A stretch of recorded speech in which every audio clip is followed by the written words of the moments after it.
यह एक व्यक्ति की असली कहानी है।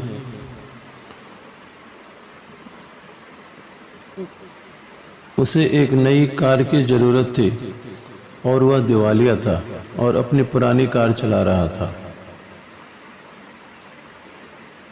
वह हर हफ्ते BMW कार को टेस्ट ड्राइव पर ले जाता था और अपनी पुरानी कार के स्टीयरिंग व्हील पर उसने BMW की तस्वीर भी लगा ली ताकि कल्पना कर सके कि वह अपने सपनों की कार चला रहा है। और ठीक 1 साल के भीतर उसके अंदर इतना परिवर्तन आ गया कि वह एक नया काम करने लगा। उसने नई योग्यताएं विकसित कर ली और अपनी आमदनी बढ़ा ली और इसके 4 साल बाद वह नई कार को खरीदने में समर्थ हो गया। तो जब आप निरंतरता, अस्पष्टता, प्रबलता और ड्यूरेशन यानी अवधि के तत्वों को भविष्य में बनने, पाने या करने की किसी भी मानसिक कल्पना के साथ जोड़ लेते हैं तो आप खुद को सुपरचार्ज कर लेते हैं और उसकी ओर पहुंचने की अपनी गति को भी बढ़ा लेते हैं। आप सफल होने के लिए अपनी छिपी शक्तियों को सक्रिय कर देते हैं और आप संसाधनों का दोहन करके ऐसी चीज़ें हासिल करने में समर्थ बनते हैं जो आपने पहले कभी नहीं पाई थी। ज़्यादातर सफल लोगों ने अभ्यास से यह योग्यता विकसित की है। वे स्पष्ट मानसिक तस्वीरें बनाते हैं जिनमें वे खुद को वैसे व्यक्ति के रूप में देखते हैं जैसे वे सचमुच बनना चाहते हैं। उन तस्वीरों में वे खुद को वैसे काम करते देखते हैं जैसे वे सचमुच करना चाहते हैं। और चूँकि आपका बाहरी प्रदर्शन हमेशा आपकी भीतरी छवि या तस्वीर के अनुरूप बन जाता है, इसलिए अगर आप अपनी छवि उत्कृष्ट सफल व्यक्ति के रूप में देखते हैं तो आप उस भूमिका में खुद को ज़्यादा आत्मविश्वासी और सक्षम महसूस करेंगे। और यदि आप अपनी मानसिक तस्वीर में खुद को किसी भूमिका में फूहड़ रूप में देखेंगे तो असल ज़िंदगी में भी आप तनावपूर्ण और विचलित महसूस करेंगे।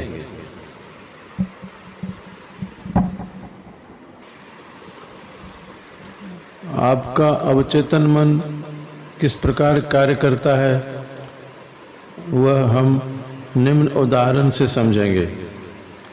मिसाल के तौर पर ज़्यादातर लोग श्रोताओं के सामने खड़े होकर भाषण देने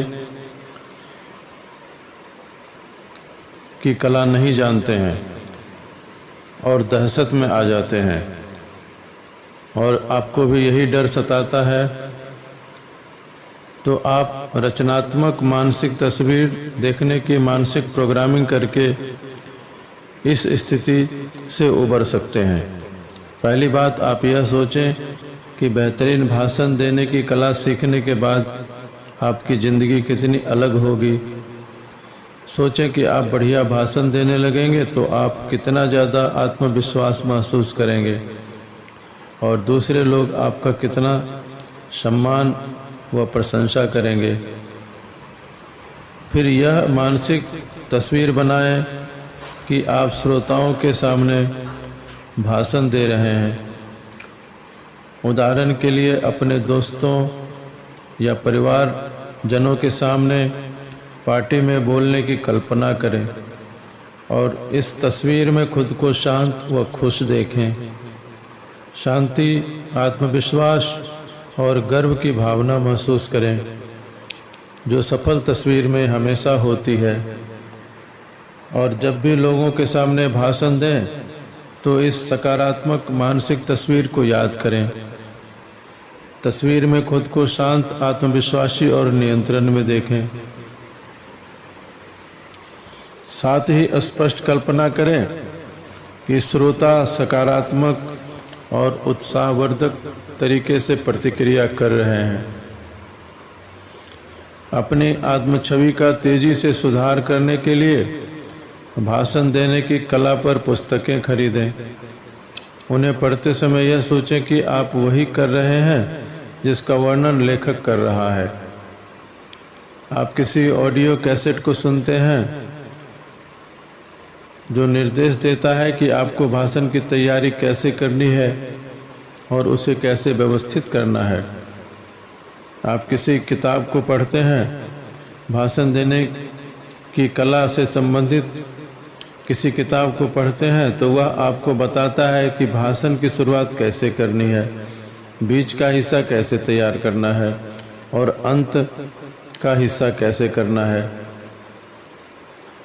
और सेमिनार और मीटिंग में दूसरे वक्ताओं को जब आप देखें तो कल्पना करें कि वहाँ पर जनता के सामने भाषण आप दे रहे हैं और समय के साथ धीरे धीरे पाएंगे कि आपका डर कम हो रहा है और भाषण देने की इच्छा बढ़ रही है। क्या यह प्रक्रिया काम करती है? यकीनन करती है।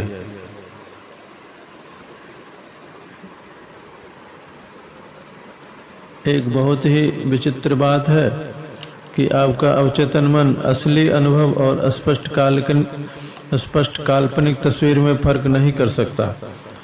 जब आप अपने अवचेतन मन में किसी घटना को याद करते हैं और उसका दोबारा अनुभव करते हैं तो आपका अवचेतन मन उसे स्वीकार कर लेता है और उसे उसी तरह जमा लेता है जैसे वह घटना सचमुच दोबारा हुई हो।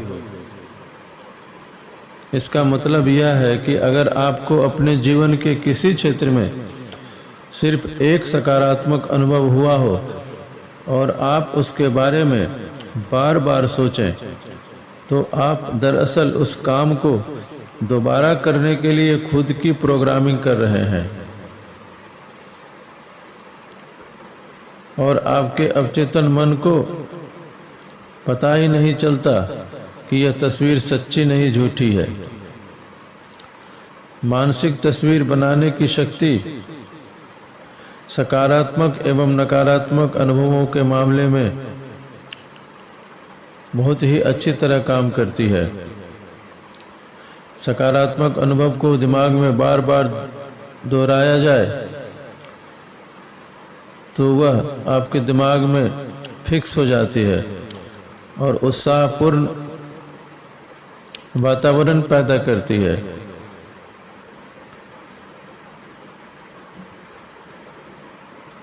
यदि आपको किसी स्थिति में अपने आत्मविश्वास की कमी महसूस होती है तो आप नकारात्मक विचार को रद्द करते हुए बार बार काल्पनिक तस्वीर देखें कि उस स्थिति में आप शांत और आत्मविश्वासी बने रहते हैं। उस स्थिति को याद करें जब दूसरे लोगों के समूह के साथ आपका ज़बरदस्त समय गुजरा हो और जब भी आप दूसरों के आसपास घबराहट महसूस करें तो अपनी मानसिक तस्वीर बदल लें और किसी पुराने अनुभव के बारे में सोचें और अंततः आपका अवचेतन मन उस सकारात्मक स्थिति की भावना को उस स्थिति तक पहुंचा देगा जो आमतौर पर आपको तनावपूर्ण और विचलित महसूस कराती है। आपके डर धीरे धीरे कम होते जाएंगे और एक समय आएगा जब वे गायब हो जाएंगे। तो अपने आदर्श जीवन की तस्वीरों को अपने दिमाग में लबालब भरने के लिए हर अवसर पर एक सकारात्मक मानसिक तस्वीर देखें।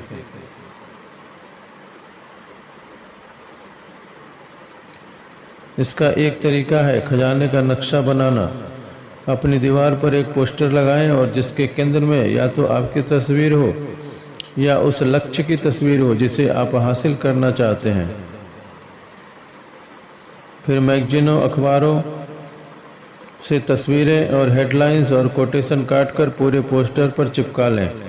इस तरह सफलता और उपलब्धि का एक सशक्त प्रतीक बना लें और हर दिन कुछ समय उस पोस्टर के सामने खड़े होने का समय निकालें। छवियों को अपनी आँखों से देखें, उन्हें अवचेतन मन में भीतर उतरने दें। जीवन के हर महत्वपूर्ण क्षेत्र में अपनी सफलता के वास्तविक और काल्पनिक अनुभवों को बार बार देखते रहें, स्पष्ट रूप से याद करें और दोबारा जिएं। मानसिक कल्पना का प्रयोग करके आप अपने अवचेतन मन को यह विश्वास दिला सकते हैं कि आपको बार बार सफलता मिल रही है। फिर आपका अवचेतन मन आपके शब्दों, कार्यों और भावनात्मक प्रक्रियाओं के अनुरूप ऐसा पैटर्न बना देगा जो सफलता की उन तस्वीरों के तारतम्य में होगा जो आपने उसे दी है। ज़्यादातर लोग जीवन में यह गलती करते हैं कि वे अपनी असफलता के अनुभवों पर ध्यान केंद्रित करते हैं। वे स्पष्ट कल्पना करते हैं कि क्या गलत हुआ था और उन्होंने गलती कैसे की थी, और फिर हैरान होते हैं कि दोबारा वैसी स्थिति आने पर तनावपूर्ण और चिंतित महसूस क्यों करते हैं।